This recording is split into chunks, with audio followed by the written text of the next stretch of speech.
Beginilah aktivitas anak didik lapas atau Andikpas di Lembaga Pembinaan Khusus Anak Kelas 1 Medan.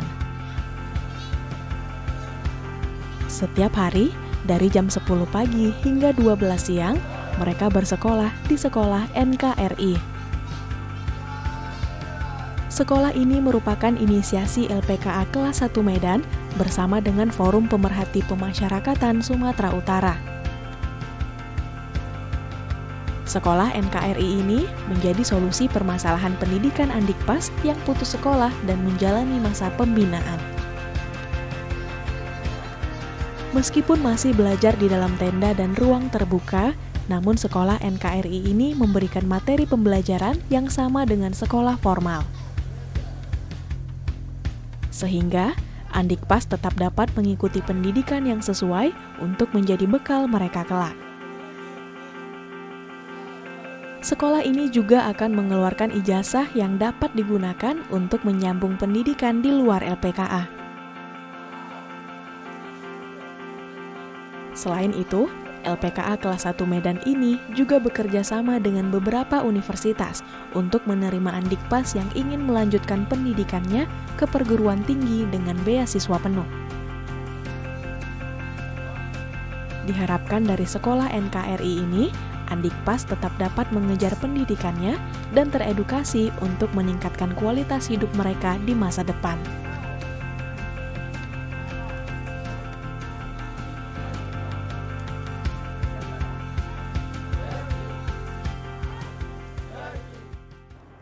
Pemirsa, pendidikan merupakan kunci menghadapi masa depan yang penuh dengan tantangan. Setiap orang tua pasti memilih pendidikan terbaik untuk buah hatinya. Namun bagaimana dengan nasib pendidikan anak yang bermasalah dengan hukum? Bukankah pendidikan adalah hak untuk setiap anak? Untuk membahasnya lebih lanjut, sudah hadir di studio Selasar Budi hari ini, Kepala Lapas Anak Kelas 1 Tanjung Gusta Medan. Langsung saja kita sapa bersama ya Horas, Pak Batara Hutasoid. Horas, selamat sore. Apa kabar Pak? Sehat Pak. Tetap semangat di tengah pandemi Pak? Tetap semangat dan sehat harus utama. Iya baik Pak. Anak-anak yang sedang menjalani masa, saya mengatakan tahanan begitu agak miris begitu ya, karena ini anak-anak begitu. Kita katakan pembinaan begitu ya Pak ya. Kebanyakan ini terjerat kasus apa saja Pak? Kalau data yang ada sama kami itu per hari ini ya, jumlah yang terkena kasus perlindungan anak itu 54 orang. 54 orang. Atau 48,65%. Itu yang paling dominan perlindungan anak. Itu yang rata-rata anak-anak itu yang ibaratnya yang belum masih mungkin kalau saya lihat mungkin ada salah pergaulan, salah pergaulan dengan temannya deh. Nah, jadi dikategorikan perlindungan anak. Ya. Baik Pak, di Lapas Anak Tanjung Gusta ini saat ini memiliki program sekolah. Siap. Namanya Sekolah NKRI pemirsa. Mungkin boleh dijelaskan Pak, apa itu Sekolah NKRI? Jadi sekilas saya masuk bertugas di LPKA Kelas 1 Medan ini dari Maret 2020. Pada tahun ini 2021 kami mulai normal kembali dan kami normal. Dan setelah kami petugas mendata beberapa anak-anak ini, jumlah kami anak-anak kami yang ada beberapa itu yang tidak tamat sekolah, ada yang putus sekolah baik SD, SMP, SMA. Jadi dengan keadaan begitu, kami berusaha bagaimana caranya supaya anak-anak ini dapat pendidikan. Dan kami mencoba berkoordinasi dengan Forum Pemerhati Pemasyarakatan. Dan Forum Pemerhati Pemasyarakatan adalah yang menyambut ide kami. Nah, mereka yang bikinkan sekolah, kami hanya menyiapkan anak-anak. Andikpas tadi? Andikpas. Dan sekolah ini bukan dalam ruangan, tapi di bawah tenda. Oh. Dan ya syukur alhamdulillah, mungkin di LPKA seluruh Indonesia hanya ini satu-satunya. Oh iya, yang sekolahnya di tenda. Di tenda. Kenapa memilih tenda untuk bisa jadi ciri khasnya Lapas Anak Tanjung Gusta? Karena memang kondisi kami juga, Mbak. Kondisi kami pada saat ini LPKA Kelas 1 Medan itu mungkin karena memang keuangan negara belum ada, ruangan kelas kami belum ada. Oh, memang nggak tersedia bangunan kelas begitu ya, Iya. Pak? Jadi inisiatif luar biasa ya pemirsa, pakai tenda. Iya. Lagi pula kalau di tenda kan mungkin ada suasananya mungkin beda lah. Sedikit semi outdoor begitu Semi outdoor. ya Pak ya. Pak, apa saja yang diajarkan program-programnya untuk adik-adik Andikpas ini di sekolah NKRI? Sekolah NKRI itu mempunyai program PKBM, udah gitu ada kegiatan moralitas. Sekolah kalau seperti kita bilang itu sekolah kepribadian. Ya, pendidikan karakter. Pendidikan karakter. Jadi di moralitas itu yang dididik itu bagaimana si anak, hubungan si anak dengan orang tuanya, dengan saudaranya, dengan atasannya, dengan abangannya, dengan lingkungannya. Semua diajarkan di situ. Udah gitu sekarang ini lagi berjalan itu program belajar bahasa Inggris. Oh. Mungkin ada bahasa Mandarin lagi nanti. Ya. Cuma membuat kita itu kepengen anak-anak itu bisa menjadi agen perubahan lah kalau mereka bebas. Ya, Pak, berarti namanya sekolah ya pasti ada tenaga pendidiknya, gitu ya. Nah, siapa saja Pak yang terlibat untuk mengajar di sini? Ini karena tadi Bapak sebutkan ada PKBM, ya, ada pendidikan moralitas. Dari pihak-pihak mana saja Pak yang bekerja sama dengan Bapak? Jadi kalau yang di kami sekarang ini yang ada di sekolah ini, di sekolah NKRI ini, Ya. kami itu ada beberapa sekolah itu. Kalau PKBM itu memang ada suatu PKBM yang bergabung dalam forum itu. Jadi mereka yang mengajarkan dan yayasan moralitas juga yang mengajarkan kepribadian itu ya bergabung di situ. Mereka juga ada gurunya. Dan bahasa Inggris itu juga. Jadi ibaratnya PKBM, moralitas dan bahasa Inggris ini itu adalah bergabung dalam satu wadah forum pemerhati pemasyarakatan. Jadi guru-guru dari mereka semua. Dan ini semua sifatnya sukarela. Sukarela. Wah, luar biasa. Luar biasa sinerginya masyarakat gitu ya. Forum pemerhati lapas tadi ya dengan pihak lapas anak Tanjung Kusta ini. Nah, Pak, bagaimana dengan sistem kurikulum ya ataupun kurikulum pembelajarannya? Jadi memang itu ada kendala sedikit. Anak-anak ini kami terima dari aparat penegak hukum lainnya, baik itu dari kejaksaan atau dari kepolisian, itu memang surat ijazahnya tidak dilampirkan. Itu masalah buat kami satu. Nah, terobosan-terobosan yang kami lakukan, kami selalu, petugas kami itu menghubungi keluarga mereka.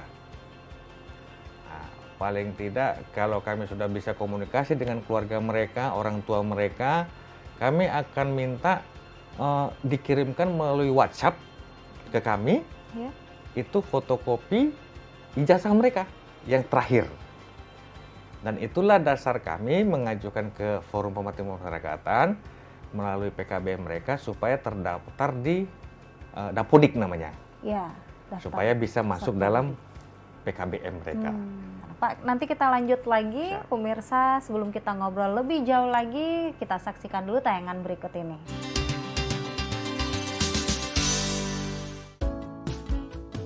Selain mengedukasi Andikpas, LPKA kelas 1 Medan ini juga rutin memberikan pembinaan keagamaan. Setiap hari, Andikpas diajak untuk beribadah bersama dengan sesama Andikpas maupun petugas. Selain itu, kegiatan rehabilitasi narkoba juga rutin dilakukan, mengingat banyaknya Andikpas yang memiliki kasus penyalahgunaan narkotika. LPKA kelas 1 Medan ini juga terus berbenah menjadi zona integritas, wilayah bebas korupsi, dan wilayah birokrasi bersih melayani. Sehingga, diharapkan pelayanan di LPKA kelas 1 Medan ini dapat lebih maksimal dalam melayani, membina, dan menjadi tempat berbenah diri Andikpas untuk lahir kembali sebagai pribadi baru yang lebih baik.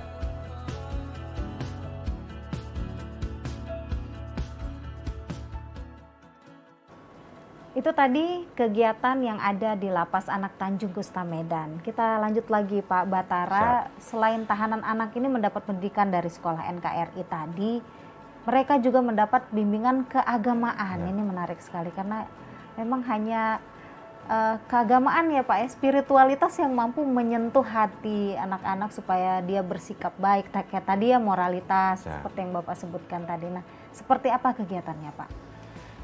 Kalau untuk kegiatan keagamaan untuk Andikpas kami yang ada di LPK kelas 1 Medan itu tetap kami laksanakan.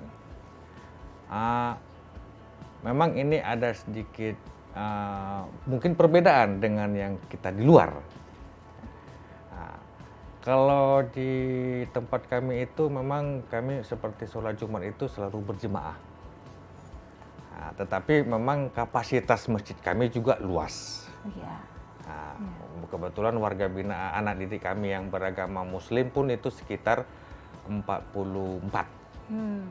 Kapasitas kami 100. Oh, jadi masih bisa memungkinkan space. Untuk prokes. Di social distance-nya. Nah, itu untuk kegiatan di masjid sekitar 1,5 bulan yang lalu kita baru melaksanakan pesantren kilat. Kita pesantren kilat dan saat ini memang selama tahun ini saya tekankan kami sudah berkomitmen dengan kami pegawai berkomitmen untuk melakukan paling tidak bagaimana caranya Andikpas kami yang beragama Muslim itu bisa belajar Iqra. Iqra nanti mudah-mudahan bisa baca Al-Quran dan bisa belajar sholat. Itu untuk yang Muslim. Sementara untuk yang Nasrani, kita selalukan memang itu sistemnya daring semua. Baik masjid maupun gereja itu daring kita bikin. Daring dan itu tiap hari ada kegiatan baik di masjid maupun di gereja. Dan baru sekitar 1 minggu yang lalu kita tutup kegiatan Pekan Iman untuk Nasrani. Jadi kita kerjasama dengan Kemenak semua. Dan mulai 1 bulan yang lalu kita sudah terapkan di LPK itu sholat maghrib berjamaah di kamar masing-masing. Dilanjut dengan ke pengajian sebentar, lanjut dengan sholat isya berjamaah, selesai itu kebaktian. Jadi kita itu ingin menanamkan di dalam anak-anak itu toleransi. Jadi pada saat anak Andikpas yang melaksanakan kegiatan sholat dan pengajian, yang non-muslimnya diam. Begitu pada saat giliran yang Nasrani kebaktian, yang non-Nasraninya diam. Jadi kita intinya di situ kita ingin menanamkan kebersamaan mereka untuk melaksanakan ibadah. Udah gitu toleransi. Toleransi antar umat beragama. Pak, setelah mendapat pendidikan dari sekolah NKRI ini, apakah adik-adik Andikpas ini nanti bisa melanjut lagi ke jenjang pendidikan yang lebih tinggi, terutama pendidikan formal atau sampai ke perguruan tinggi? Jadi mohon izin Mbak, kemarin kami sudah banyak bercerita dengan Forum Pemerhati Pemasyarakatan. Pendidikan kejar paket PKBM itu bukan hanya berhenti di lapas, di LPK. Tapi apabila nanti dalam berproses ini, lagi berproses paket A umpamanya, mereka bebas, mereka bisa melanjutkan di luar. Bisa di program pakai PKBM yang bersangkutan yang di LPKA atau di luar. Yang penting FPP, Forum Pemerhati Pemasyarakatan akan memfasilitasi itu. Itu yang pertama, baik itu yang A, B, C. Ya. Kabar yang menggembirakan kami terima saat ini, khusus untuk kejar paket C, apabila mereka bebas di LPKA, selesai di kejar paket C-nya di LPKA, maka Yayasan Universitas Al-Wasliyah mau menerima kuliah dengan beasiswa. Ada program beasiswa? Ada program dari Universitas Al-Wasliyah. Dan itu kalau mereka selesai paket C, masih menjalani bimbingan pidana di LPKA, ya kita kalau memang diterima dapat beasiswa di Al-Wasliyah, ya kita akan siap membantu mengeluarkan ini tiap hari untuk kuliah. Wah, ini juga salah satu terobosan yang bagus ya Pak, agar menghapus stigma. stigma dari adik-adik Andikpas gitu. Sebenarnya mereka masa depan mereka juga masih panjang gitu ya Pak ya. Nah, bagaimana dengan nasib mereka Pak setelah mungkin keluar gitu ya dari LPKA? Apakah mereka ini menurut Bapak kan pasti punya cita-cita gitu ya? Apa menurut Bapak bagaimana? Tidak adakah record begitu ya, catatan bahwa mereka ini, yaitu tadi mungkin stigma begitu. Menurut Bapak mereka masih bisa meraih cita-citanya Pak? Saya yakin dan percaya mereka masih mampu dan masih sanggup untuk meraih cita-cita mereka. Cuman permasalahan sekarang stigma. Saya juga minta tolong sama Mbak sama rekan-rekan yang ada di luar supaya memberikan sosialisasi kepada masyarakat bahwa di LPKA maupun di lapas di rutan itu dilakukan pembinaan untuk melakukan perubahan mindset mereka, menimbulkan kesadaran mereka. Paling tidak mereka berguna dulu dalam keluarga mereka. Itu yang kita laksanakan. Iya, dan ini yang kita laksanakan juga Pak ya. Siap. Mengedukasi masyarakat ya agar kita menghapus stigma ini. Siap. Lewat Selasar Budi kali ini. Pak, kita jeda lagi, masih punya segmen terakhir. Pemirsa, apa pendapat masyarakat tentang sekolah NKRI ini? Kita dengarkan dalam tayangan berikut. Tanggapan kami sangat positif karena untuk memajukan masyarakat khususnya anak-anak yang ada di LP. Kami berharap dengan adanya sekolah NKRI ini anak-anak dapat belajar yang tadinya mereka putus di luar karena ada sesuatu hal. Nah, di sini kami siap untuk mengikuti pembelajaran dan mengajari anak-anak itu. Dan kedepannya supaya mereka tamatan dari pendidikan itu bisa mendapatkan ijazah dan mendapatkan juga pelatihan keterampilan dan bisa berguna untuk mereka untuk memenuhi kebutuhan ekonomi mereka juga. Sekolah NKRI menurut saya sangat positif Bang kali ya, terkait dengan sekolah ini. Tentunya anak-anak sangat antusias, terutama kami sebagai orang-orang pendidik ya, sangat menyambut baik dengan konsep yang digaungkan oleh LPKA bersama kawan-kawan komunitas, di mana anak-anak ini memang perlu mendapatkan pendidikan yang layak. Harapan saya sih ini menjadi satu percontohan, ya, jadi satu percontohan role model untuk yang lain bisa mengikuti, gitu. Karena ini sangat baik ya, artinya pada saat apalagi rencananya di lapas sendiri saya dengar kan ini akan ada ijazah penyetaraan pendidikan sehingga mereka keluar tuh punya harapan. Mereka bukan lagi mereka sudah punya self confidence sendiri, walaupun mungkin masyarakat perlu kita bangun awareness-nya bahwasanya mereka bukan kriminal, mereka cuma berperilaku salah kan gitu. Jadi semua orang bisa salah karena hal-hal misalnya mungkin lingkungan atau apa ya. Jadi kalau misalnya ini dibuat di lapas-lapas yang lain gitu ya, mungkin akan bisa mengurangi, dengan harapan akan mengurangi tingkat kriminalitas ya. Pada saat mereka sudah mendapat pendidikan, mereka sudah punya modal. Itu tadi komentar warga, kita sama-sama dengar. Pak Batara, apa yang diharapkan Pak dari sekolah NKRI ini?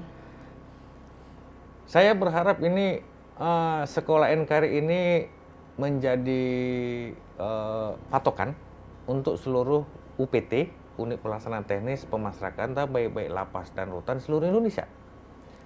Karena menurut saya selain kita untuk memberikan pengetahuan dari sisi pendidikan formal, kita juga harus merubah mindset mereka melalui sekolah kepribadian atau moralitas ini.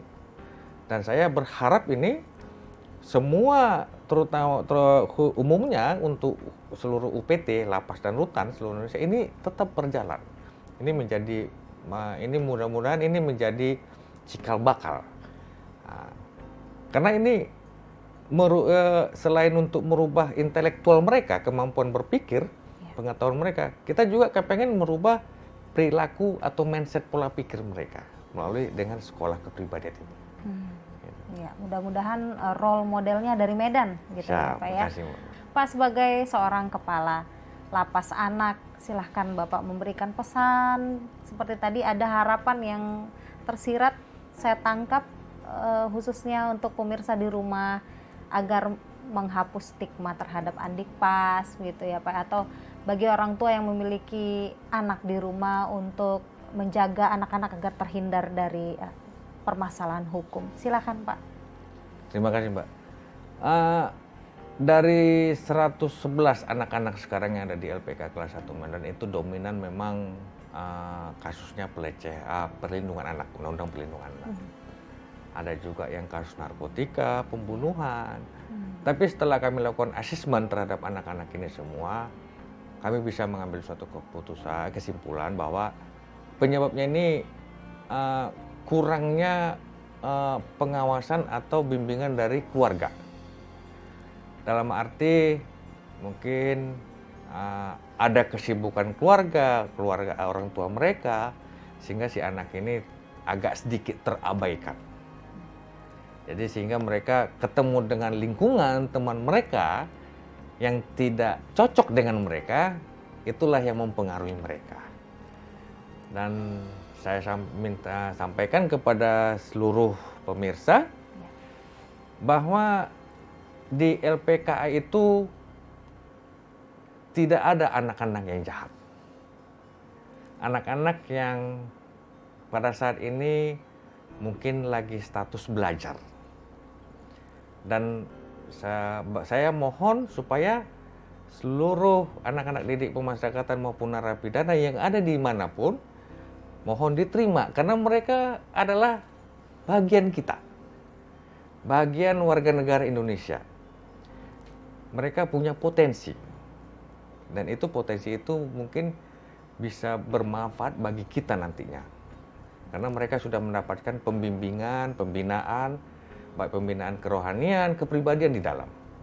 Semoga pandangan masyarakat terhadap narapidana dan anak didik itu tidak ada lagi lah pendapat yang mengenai yang negatif. Iya, kita hapus stigmanya. Siap. Gitu ya Pak ya.